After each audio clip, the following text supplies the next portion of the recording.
दोस्तों हर हर महादेव ओम नमः शिवाय। सावन के तीसरे सोमवार यानी कि 24 जुलाई को यहाँ पर बांधे एक जोड़ी हरी चूड़ी। 24 घंटे के अंदर में देखें चमत्कार। दोस्तों सावन का जो महीना होता है मर्यादा एवं ये भक्ति का महीना होता है, भक्ति का माह होता है। सावन के पूरे महीने पर भगवान भोलेनाथ जी का नियंत्रण माना जाता है। दोस्तों ऐसा माना जाता है कि सावन के पूरे महीने पर भगवान भोलेनाथ जी की पूजा पाठ करने से वो शीघ्र ही प्रसन्न होते हैं। सावन के पूरे महीने भगवान भोलेनाथ का प्रिय महीने हैं। इसके अनेक पौराणिक कथाएं एवं धार्मिक मान्यताएं भी हैं। दोस्तों इसे जन साधारण लोग किसी और महीने में संयम नियम का पालन करें या न करें, लेकिन सावन के महीने में संयम एवं नियम का पालन जरूर करते हैं। तो आज की जो वीडियो है बहुत ही सुंदर है, ज्ञानवर्धक जानकारी है। इस वीडियो को अपने फायदे के लिए जरूर पूरा देखना है, क्योंकि अधूरा ज्ञान हमेशा अधूरा फल ही देगा और भगवान शिव का अपमान भी माना जाएगा। इसलिए वीडियो को अंत तक जरूर देखें। सावन के महीने की विशेष महत्वता कुछ इस प्रकार से है। दोस्तों सावन के महीने में ही समुद्र मंथन हुआ था। सावन के महीने में ही माता लक्ष्मी उत्पन्न हुई थी और माता लक्ष्मी को धन की देवी का दर्जा सावन के महीने में ही हुआ था। सावन के महीने में ही भगवान भोलेनाथ भूलोक पर आ जाते हैं और भूलोक पर जिनके घर पर यथावश शिवलिंग रखा हुआ होता है तो उनके घर में भगवान आशिंक रूप में जरूर आते हैं। दोस्तों इस माह में भगवान विष्णु योग निद्रा में चले जाते हैं, तो सृष्टि का जो भार होता है वो भगवान भोलेनाथ संभालते हैं। तो आज की जो वीडियो का विषय है बहुत ही सुंदर है कि इस वृक्ष पर बांधे 2 जोड़ा हरी चूड़ी, आपकी हर इच्छा शीघ्र ही पूर्ण होगी। और इस वृक्ष पर सावन में अगर हरी चूड़ी बांधते हैं तो आपकी सभी मनोकामना शीघ्र ही पूर्ण होगी ही होगी और आपका आने वाला समय भी सुगमता पूर्वक से गुजरेगा और कैसा भी आपके जीवन में जो परेशानी चल रही हो वो परेशानी भी समाप्त हो जाएगी। दोस्तों अगर आप भी भोलेनाथ के सच्चे भक्त हैं तो कमेंट बॉक्स में ओम नमः शिवाय जरूर लिखना, और अगर आप भोलेनाथ से प्यार करते हैं तो एक लाइक जरूर करेंगे। दोस्तों भगवान भोलेनाथ जी को ये 3 वृक्ष अत्यंत प्रिय हैं और इस वृक्ष की पूजा करने से शिव पूजा करने का ही फल प्राप्त होता है। दोस्तों इस वृक्ष के बारे में शास्त्रों में यह भी कहा जाता है कि मनुष्य जाति के जन्म कल्याण के लिए स्वयं भगवान भोलेनाथ एवं माता पार्वती ने इन वृक्षों के रूप में भूलोक पर अवतरित हुए थे, अर्थात भूलोक पर जन्म लिया था। तो आइए इस वीडियो में जानते हैं सावन में हरी चूड़ी का महत्व। दोस्तों हरा रंग सौभाग्य एवं उल्लास का प्रतीक माना जाता है, जो मन को शीघ्र ही आनंदित करता है। हरा रंग प्रकृति का वो स्वरूप है, हरा रंग प्रकृति का स्वरूप माना जाता है और माता पार्वती भी प्रकृति है एवं भोलेनाथ को पुरुष माना जाता है। दोस्तों हरे रंग का उदाहरण कुछ इस प्रकार से है, जैसे सावन में भगवान शिव जी को चढ़ाए जाने वाले बेलपत्र, धतूरा, भांग एवं धूप हरे रंग का होता है। दोस्तों प्रकृति निर्माण करने वाले भगवान भोलेनाथ हरे रंग से अति शीघ्र ही प्रसन्न होते हैं। सावन में जो महिला हरे रंग की चूड़ी पहनती है, हरे वस्त्र धारण करती है, उन्हें अखंड सौभाग्य की प्राप्ति होती है। दोस्तों इसलिए कहा जाता है जितनी भी माताएं बहनें हैं उन्हें पूरे सावन के महीने में हरे रंग की चूड़ी जरूर पहनना चाहिए, हरे वस्त्र जरूर धारण करना चाहिए। सावन के महीने में जो माताएं बहनें भगवान भोलेनाथ की पूजा करती हैं, शिव पूजा करती हैं, ऐसी माताएं बहनों को हरे रंग का वस्त्र धारण करना चाहिए और भूलकर भी सावन के महीने में नीले और काले वस्त्र किसी भी महिला को कतई भी नहीं पहनना चाहिए। ऐसा माना जाता है कि इस रंग के कपड़े पहनने से महिला के पति पर कष्ट आते हैं और उनके पति की आयु कम हो जाती है। तो दोस्तों इस वृक्ष पर किसी भी सावन सोमवार के दिन या सावन में किसी भी समय जरूर बांधे हरी चूड़ी। दुर्भाग्य आपका सौभाग्य में बदल जाएगा। कैसी भी आपके ऊपर परेशानी हो, गरीबी हो, कष्ट हो, कर्ज हो, तकलीफ हो, जीवन में जो परेशानी हो वो सारी समस्याएं समाप्त हो जाएंगी। दोस्तों केवल एक ही सोमवार के दिन अगर आप ये उपाय करते हैं, हरी चूड़ी इस वृक्ष पर बांधते हैं, तो आपके जन्म जन्मांतर की गरीबी भी मिट जाती है और शीघ्र ही आपके एक ही सोमवार के दिन ये उपाय करने से मनोकामना पूर्ण होगी। तो दोस्तों वो वृक्ष कौन सा है आइए जानते हैं। प्रथम वृक्ष है शमी का वृक्ष। शमी के वृक्ष के बारे में ध्यान से सुनिएगा। तो शमी का वृक्ष माता पार्वती के एवं भगवान भोलेनाथ जी का मिश्रित स्वरूप कहा जाता है। इसलिए दोस्तों शमी के वृक्ष को उमा महेश्वर वृक्ष भी कहा जाता है। पूरे सावन भर शमी के वृक्ष पर माता पार्वती एवं भगवान भोलेनाथ जी का वास माना जाता है। सावन के महीने में गोधली बेला पर प्रदोष काल के समय, अर्थात दोस्तों जब ना ही दिन हो और ना ही रात, अर्थात संध्या काल के समय, तो इस वृक्ष को संध्या काल के समय में गोधली बेला में या फिर प्रदोष समय में इस वृक्ष को छूने से पाप, दोष, कष्ट एवं परेशानियां केवल सावन के महीने में छूने मात्र से समाप्त हो जाती हैं। दोस्तों, सावन के पवित्र महीने में अगर शमी वृक्ष की जड़ पर कच्चा दूध डाला जाए तो भगवान शिव शीघ्र ही प्रसन्न होते हैं एवं माता पार्वती का ढेर सारा आशीर्वाद प्राप्त होता है।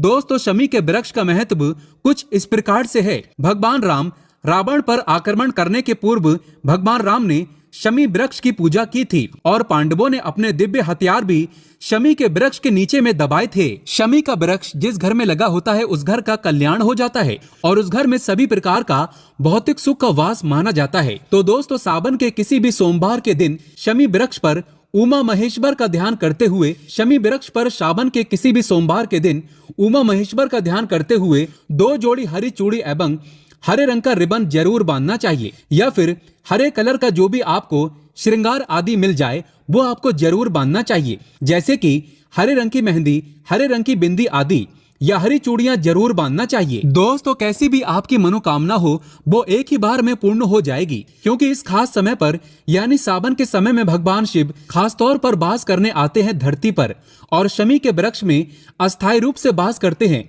शमी का वृक्ष छूने मात्र से आपकी मनोकामना शीघ्र ही पूर्ण हो जाएगी। पूरे सावन भर अगर शमी के पत्ते अगर भोलेनाथ जी को उनके पूजा में चढ़ाते हैं तो इससे अष्टलक्ष्मी आपके घर में वास करती है। आपके घर में कैसी भी गरीबी हो, दरिद्रता हो, दुख हो, परेशानी हो, गरीबी हो, बीमारी हो, सब समाप्त हो जाती है और पूर्ण रूप से आपके घर में भौतिक सुख आकर के निवास करने लगते हैं। दोस्तों, दूसरा वृक्ष है धतूरे का वृक्ष। धतूरे का वृक्ष भगवान भोलेनाथ के उग्र रूप काल भैरव के अंश से उत्पन्न हुआ है। ऐसी मान्यता है कि शिवलिंग पर धतूरे के पत्ते या पुष्प फल चढ़ाने से राहु, केतु एवं शनि के कुप्रभाव समाप्त होते हैं। धतूरे के वृक्ष पर सावन के किसी भी सोमवार के दिन अगर 2 जोड़ा हरी चूड़ी बांधे तो शत्रुओं से छुटकारा मिलता है एवं शत्रुओं का सर्वनाश होता है। और दोस्तों, सावन सोमवार के दिन धतूरे का वृक्ष छूने मात्र से भगवान शिव आपके घर में दौड़े चले आएंगे। दोस्तों, अगर सावन के किसी भी शनिवार के दिन धतूरे के वृक्ष पर बाबा काल भैरव का ध्यान करते हुए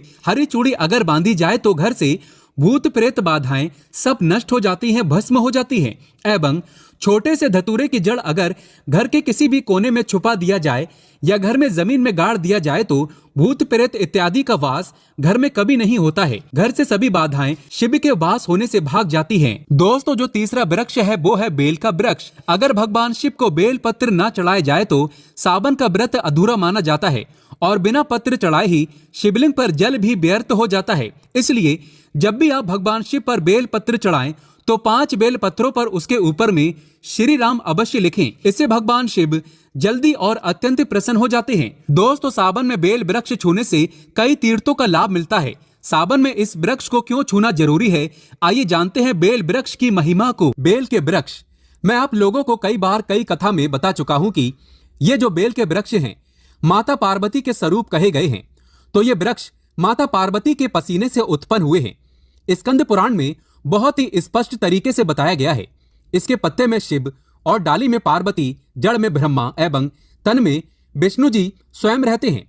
संध्या काल में ऐसा माना जाता है कि शिव मंदिर के समीप में जो बेल के वृक्ष हैं इसके नीचे में अगर कोई भी व्यक्ति अगर सावन में शाम के समय, वैसे तो इसे डेली जलाना चाहिए, लेकिन अगर सावन के पावन दिनों में शाम के समय अगर भगवान शंकर जी का कोई भी शिव मंदिर है तो उसके किनारे में जो कोई बेल का वृक्ष हो वहां पे बिल्कुल आप एक घी का दीपक जला दीजिए।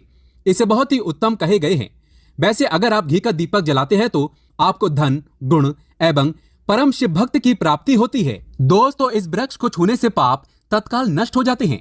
कैसा भी आपके जीवन में पाप हो दूर हो जाते हैं। तो आपको करना क्या है, देखिए, जो बेल के वृक्ष हैं इसे बहुत ही उत्तम कहे गए हैं। माता लक्ष्मी को भी बेल के वृक्ष का अवतार लेना पड़ा था। एक कथा के अनुसार इसके बारे में मैं एक कथा भी बता दूंगा कि क्यों माता लक्ष्मी को बेल के रूप में बेल के वृक्ष में अवतरित होना पड़ा था। मैं इसके बारे में भी एक कथा भी आपको बता दूंगा। तो आपको सावन के पवित्र दिनों में बेल के वृक्ष के नीचे हो सके तो घी का दीपक जरूर जलाइएगा। घी का दीपक बहुत ही उत्तम कहे गए हैं। अन्य वृक्षों को जैसे आपने मक्खन चढ़ाया, बताशे का भोग लगाया, बेल के वृक्ष को माता पार्वती तथा भगवान शंकर के स्वरूप ही कहेंगे। बेल की जो वृक्ष की जड़ होती है, इसके जो मूल भाग होते हैं, इसमें समस्त तीर्थ आकर के निवास करते हैं। इसीलिए सावन के महीने में कहा जाता है जो लोग अगर तीर्थ धाम नहीं जा सकते, तीर्थों के दर्शन नहीं कर पाते, तो ऐसे व्यक्ति बेल वृक्ष के नीचे में 1 महीने तक घी का दीपक जला लेते हैं तो संपूर्ण जितने भी तीर्थ होते हैं इसके घूमने का बराबर पुण्य की प्राप्ति होती है। मैं इसीलिए सारी जानकारी गुप्त रहस्य जानकारी बताता हूँ, जिससे आप सभी दर्शकों को, कल्याणवासी दर्शकों का बिल्कुल आध्यात्मिक उन्नति हो। सभी को धन की जरूरत नहीं होती, किसी को पुण्य की प्राप्ति की जरूरत होती है। कोई आध्यात्मिक उन्नति करना चाहते हैं, इसीलिए इस प्रकार के छोटे छोटे गुण भरे रहस्य जानकारी वीडियो बता देता हूँ। दोस्तों, अब करना क्या है, सावन के शुभ मंगल दिनों में इस वृक्ष को छूना है। माता पार्वती से प्रार्थना लगाना है कि हे माता पार्वती, आप ही शक्ति स्वरूपा है, लक्ष्मी है, धन की देवी है, आप ही संसार को चलाने वाली देवी है। इस प्रकार से प्रार्थना करते हुए इस वृक्ष को छूना है और बोलना है, मेरी गरीबी मिटाएं माता, मेरी निर्धनता को मिटाएं, मेरे जीवन में चल रही परेशानियां, सारी परेशानियां को दूर करें। इस प्रकार प्रार्थना करते हुए आपको एक कपूर और एक लौंग को भी जला देना है और एक काम जरूर करना है। जलाने के बाद इस वृक्ष को आपको बोलना है कि मैं भोग स्वरूप आपको धतूरे के पत्ते एवं धतूरे के फल समर्पित करूं, आप स्वीकार करें। दोस्तों, इस वृक्ष के जड़ के नीचे में भी आपको धतूरे के फल एवं पुष्प हैं तो पुष्प भी रख सकते हैं, फिर पत्ते रख दीजिए। और अब वृक्ष आपको छूना है, प्रार्थना करते हुए कि हमारी गरीबी मिटाएं, हमारी निर्धनता मिटाएं, बिल्कुल ही आपके जीवन में कभी गरीबी नहीं आएगी। और एक प्रार्थना जरूर करना है, किसी की हाय लग गई हो, बद्दुआ लग गई हो, किसी का दोष लगा हो, जिसके कारण हमारी आध्यात्मिक उन्नति नहीं हो पा रही हो, तो आप जो है हाय बद्दुआ एवं किसी का दोष लगा हो उसे तुरंत दूर करें। शनि राहु केतु का अगर दुष्ट प्रभाव लग रहा हो, नवग्रहों में से कोई नवग्रह हमें पीड़ित कर रहा हो, या फिर किसी भी हमारे पूर्वजों द्वारा किसी भी प्रकार का हमें पितृदोष लगा हो, क्योंकि पितृदोष लगने के कारण व्यक्ति की आत्मिक उन्नति भी नहीं हो पाती, तो आप बोलना कि समस्त प्रकार के दोषों को आप दूर करें, अपने अंदर में खींच लीजिए और आप हमें दोष मुक्त कर दीजिए। तो इस प्रकार से आपको यह प्रार्थना करना है।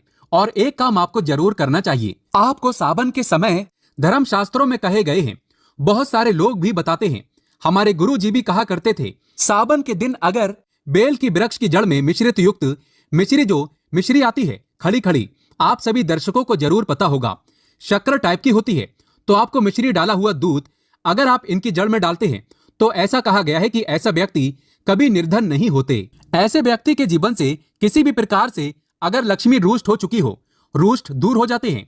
ऐसे व्यक्ति पर माँ लक्ष्मी भी प्रसन्न होती है। ऐसे व्यक्ति के जीवन में धन का अभाव नहीं होता। ऐसे व्यक्ति फिर निरोग रहते हैं, निरोग काया प्राप्त होते हैं। आप चाहते हैं तो यही क्रिया नीम के वृक्ष पर भी कर सकते हैं।